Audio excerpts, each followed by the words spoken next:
여기는 수원 공동체 라디오. 지금은 김덕연의 행복한 학교 이야기.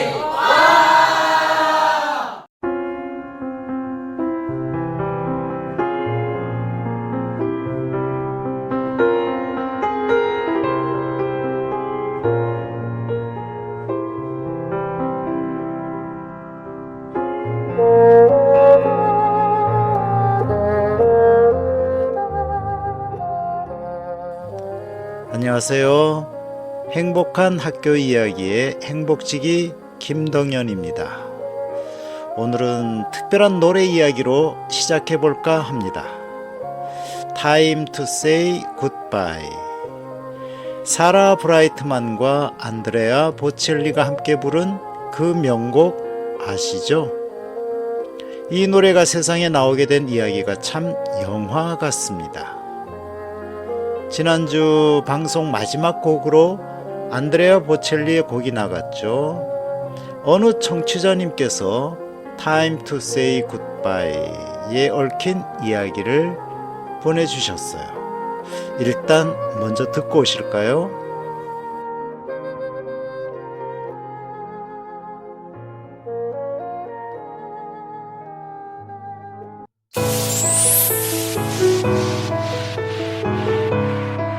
학교 이야기가 궁금하신가요? 김동현의 행복한 학교 이야기.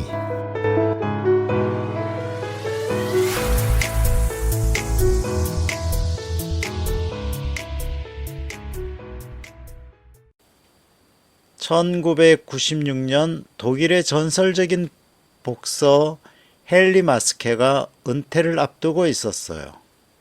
그의 절친한 친구였던 사라 브라이트만에게 은퇴 경기에서 부를 특별한 노래를 부탁했죠.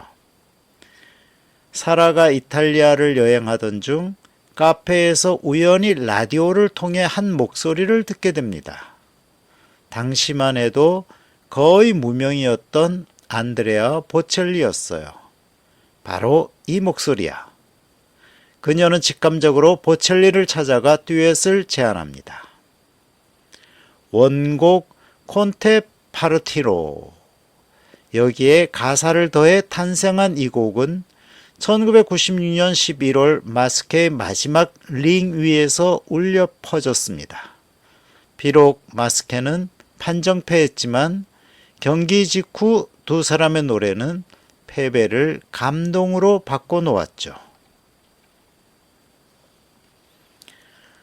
음악이 대중과 만나는 특별한 순간이 있습니다. 영화 아마데우스도 그런 작품인데요.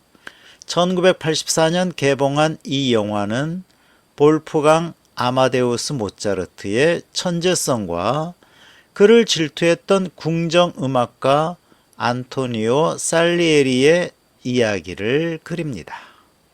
영화는 아카데미 8개 부문을 휩쓸며 전 세계의 클래식 열풍을 일으켰어요. 특히 모차르트의 레퀴엠이 영화 속에 울려 퍼질 때 관객들은 음악이 단순한 소리가 아니라 영혼을 치유하는 힘이라는 걸 체감했습니다. 음악이 주는 위로는 장르를 가리지 않습니다. 마이클 잭슨의 벤이라는 곡 아시나요? 1972년 발표된 이 노래는 놀랍게도 쥐에게 바치는 노래입니다. 영화 벤에 나오는 주인공 소년이 외톨이 생활을 하다가 쥐 한 마리와 우정을 나누는 이야기죠.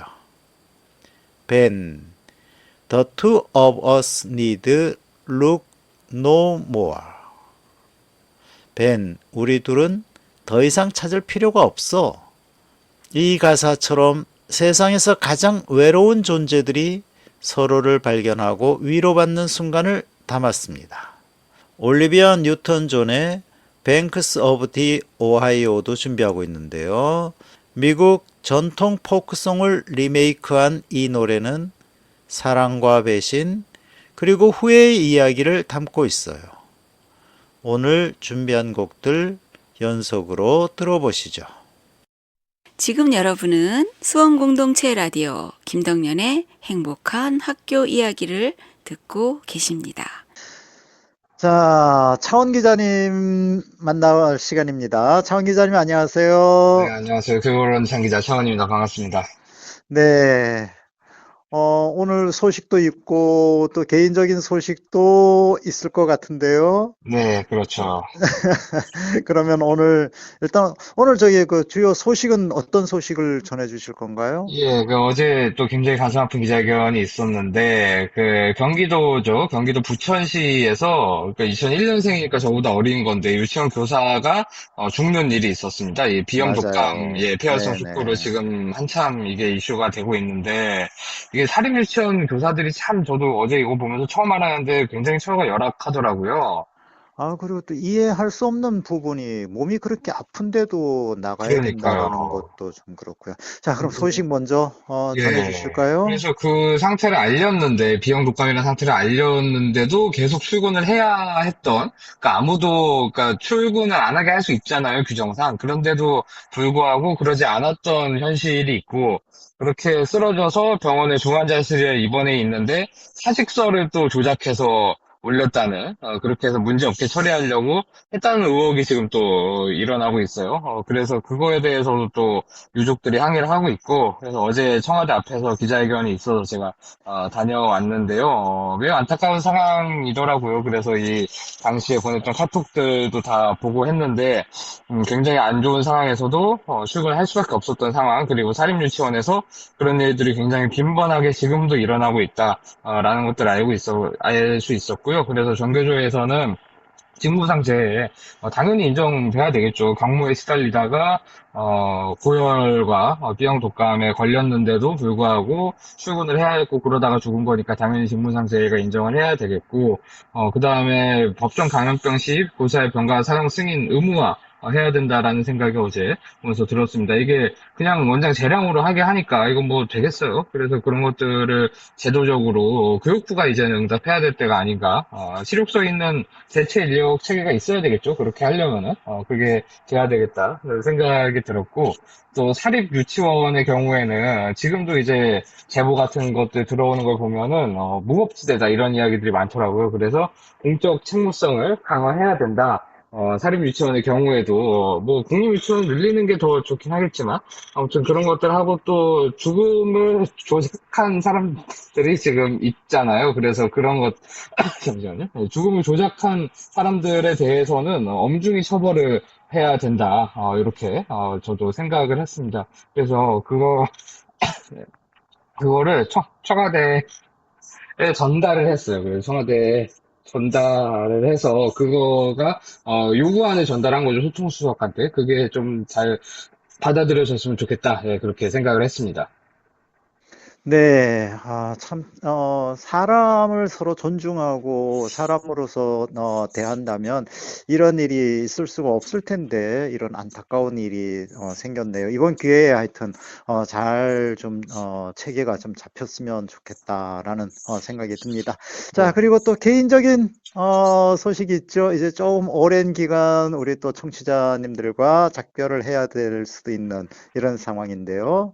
네, 맞습니다. 제가 찾아보니까, 2년 넘게 여기 출연을 했더라고요. 제가 제 캘린더에 다 이거를 넣어놓는데, 처음 출연한 게 24년 3월 19일입니다. 그래서 2년 넘게, 출연을 해 온 건데, 지금 또, 개인적인 일이긴 한데, 뭐, 곧 공적인 일이 될 수도 있고요. 제가 숨겨서 활동을 하진 않을 거기 때문에, 저희 활동에 관심이 있으신 분들이라면 아실 수도 있겠는데요. 아무튼 교육언론창 기자로는 당분간은 3월까지만 활동을 하기로 그러니까 오늘이 마지막 날인 거죠. 돼서 자연스럽게 김동영의 행복한 학교 이야기에서 교육 소식을 전해드리는 것도 일단 1기는 마무리가 됐다라고 보시면 됩니다. 언제 또 2기로 돌아올 수 있을지 모르겠고요. 아무튼 그래서 이렇게 매주 그동안 일주일에 한 번씩 전화로 교육 소식을 전했는데 뭐 당분간은 불가능하게 돼서 매우 아쉽고 또 어떤 식으로든 다시 돌아오긴 할 테니까요.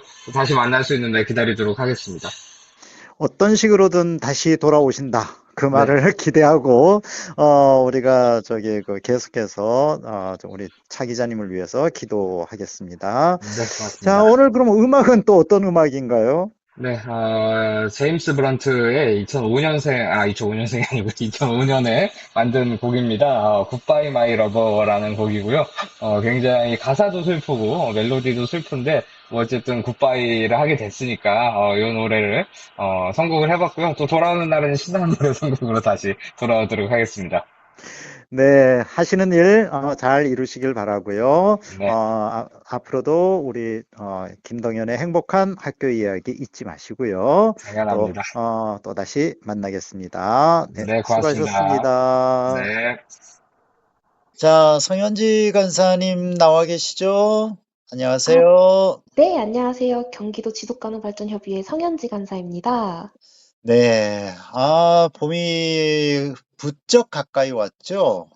네, 맞습니다. 저도 엊그제 출근을 하는데 딱 벚꽃이 피었더라고요. 벚꽃이 정말 갑자기 확 피었어요. 네, 그쵸. 어, 혹시 저희 김동연 선생님도 올해는 예년보다 좀 벚꽃이 좀 더 빨리 핀 것 같다는 느낌 들어보신 적 있을까요?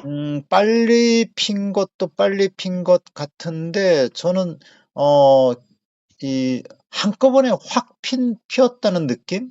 아, 맞습니다, 어, 정말. 그래요. 네. 오늘 저희 이제 이 이야기가 무슨 전해주실 소식과 관계가 있는 건가요? 네, 그렇습니다. 저희 네. 이제 다들 벚꽃, 저희 청취자분들도 벚꽃 구경을 많이 가실 것 같은데요. 이제 실제로 저희 이제 벚꽃 개화 시기가 최근 들어서 점점 앞당겨지는 경향이 있다는 거, 좀 이번 기회에 좀 소식을 좀 전달을 드리고 싶었습니다. 그래요. 점점 빨라진다. 빨라지면 안 되는데. 네, 맞습니다. 저희가 어쨌든 이 빨라지고 느려지고를 판단을 하려면 기준이 좀 필요하잖아요. 우리가 이제 좀 서울 기준으로 보시면 1991년부터 2020년까지 평균 개화일이 4월 8일입니다. 그런데 최근 그렇네요. 몇 년을 살펴보면 24년에는 4월 1일, 25년은 4월 4일, 그리고 올해 26년은 3월 29일로 평년보다 10일이나 빠르게 개화를 했습니다. 그러면 저희가 느낀 게 굉장히 맞다는 거겠죠? 예, 상당히 빨리 개화됐네요. 네, 맞습니다. 이게 음, 물론 해마다 기온 변화에 따라 이 개화 시기가 좀 차이는 있는데 전체적으로 보면 이 시기가 점점 더 앞당겨지는 게 좀 분명하게 나타나고 있습니다. 어떤 이유인가요? 어, 그 이유로는 저희 봄철 기온 상승, 특히 3월 평균 기온 상승이 좀 주요 원인으로 꼽히고 있는데요.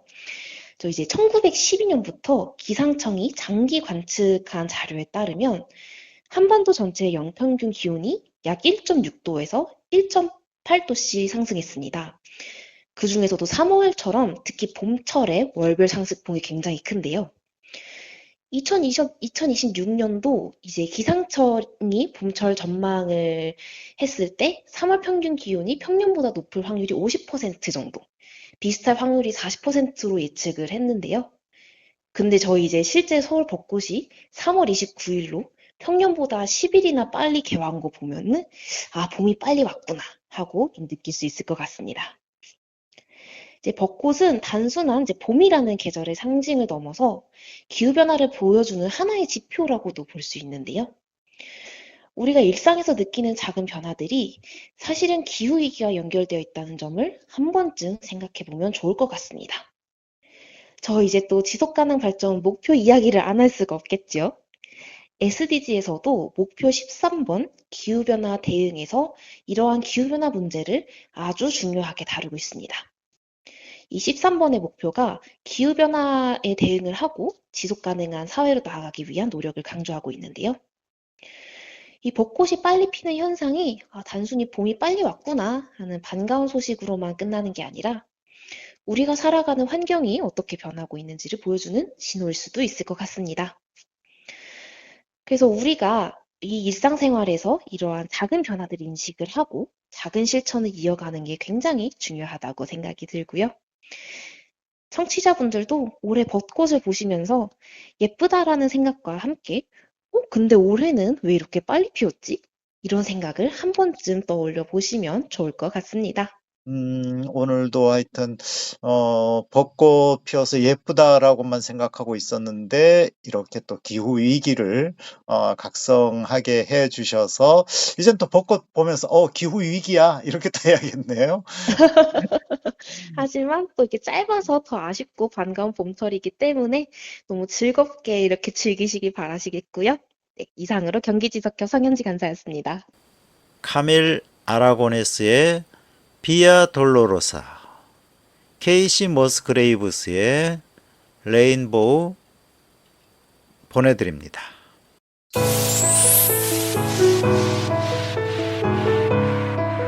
학교 이야기가 궁금하신가요? 김동연의 행복한 학교 이야기.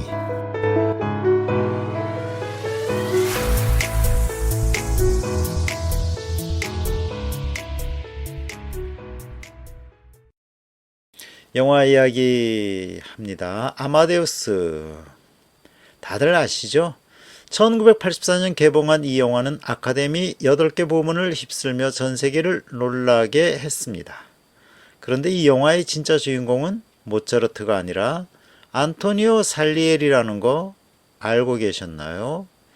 살리에리는 당대 최고의 궁정음악가였습니다. 황제의 총애를 받고 귀족들의 존경을 받는 성공한 음악가였죠. 그런데 어느 날 그의 앞에 볼프강 아마데우스 모차르트가 나타납니다. 키득키득 웃으며 저속한 농담을 쏟아내는 이 철없는 젊은이가 펜을 들면 신의 음악이 흘러나오는 겁니다. 수정 한 번 없이 악보에 잉크가 마르기도 전에 완벽한 곡이 탄생하죠. 살리에리는 절규합니다. 신이시여, 왜 저 천박한 인간에게 그토록 완벽한 재능을 주셨습니까? 이 영화의 핵심은 바로 여기에 있어요. 평생 노력해도 닿을 수 없는 천재성 앞에서 느끼는 질투와 절망, 그리고 그 안에서도 음악의 아름다움을 인정할 수밖에 없는 예술가의 고뇌를 그려냅니다. 특히 영화 후반부, 죽음을 앞둔 모차르트가 레퀴엠을 작곡하는 장면은 영화사에 길이 남을 명장면입니다. 병상에 누운 모차르트가 살리에리에게 음표를 불러주면 살리에리가 받아 적습니다. 천재를 질투했던 남자가 결국 그 천재의 마지막 걸작을 완성하는 데 도움을 주는 순간이죠. 이 장면에서 울려 퍼지는 레퀴엠의 선율은 정말 말로 표현할 수 없을 만큼 아름답고 처절합니다. 아마데우스 OST 중에 레퀴엠과 밤의 여왕 아리아 듣고 왔습니다. 지금 여러분은 수원공동체 라디오 김덕연의 행복한 학교 이야기를 듣고 계십니다. 자, 아마데우스와 함께 읽을 책으로는 무엇이 좋을까요?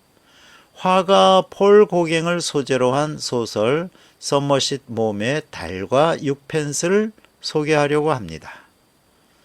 여러분, 만약 40대 중반의 평범한 회사원 아저씨가 어느 날 갑자기 나 그림 그릴 거야 이렇게 말하며 가족도 버리고 파리로 떠난다면 어떨 것 같아요? 미쳤다고 생각하시겠죠? 바로 이게 이 소설의 주인공 찰스 스트릭랜드가 한 일입니다. 스트릭랜드는 런던에서 증권 중개인으로 일하며 아내와 2 자녀와 함께 평온하게 살았죠. 남들이 보기엔 완벽한 삶이었어요. 그런데 그는 어느 날 돌연 나는 그림을 그려야만 해라는 강렬한 욕구에 사로잡혀 모든 걸 버리고 파리로 떠납니다. 돈도 없고 그림 실력도 형편없는데 말이죠. 주변 사람들은 다들 그를 이기적이고 미친 사람이라고 비난합니다. 하지만 스트릭랜드는 개의치 않아요. 가난에 찌들고 병에 걸리고 사람들에게 손가락질 당해도 오직 그림만 그립니다.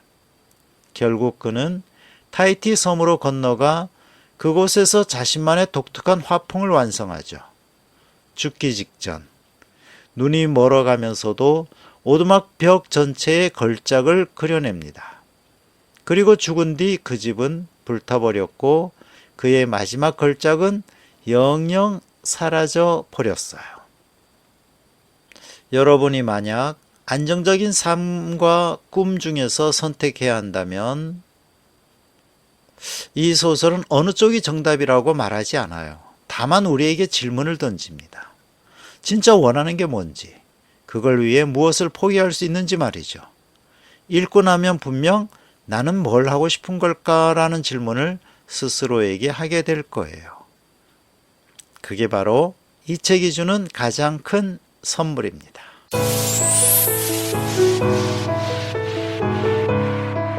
학교 이야기가 궁금하신가요? 김덕연의 행복한 학교 이야기.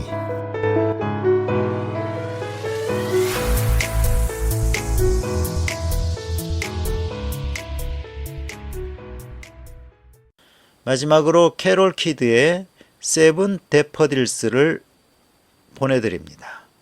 이 노래는 가난한 한 남자가 사랑하는 여인에게 금도 은도 화려한 저택도 줄 수 없지만 봄날 언덕에 핀 수선화 7송이를 선물하겠다고 약속하는 이야기입니다. 물질적으로는 가난하지만 진심 많은 부자인 사람의 순수한 사랑을 담았습니다. 오늘 우리가 나눈 이야기들처럼 진짜 소중한 건 거창한 것이 아니라 서로를 향한 진심과 연대가 아닐까요? 행복한 학교 이야기 여기까지입니다. 행복이 늘 당신과 함께하길 소망합니다.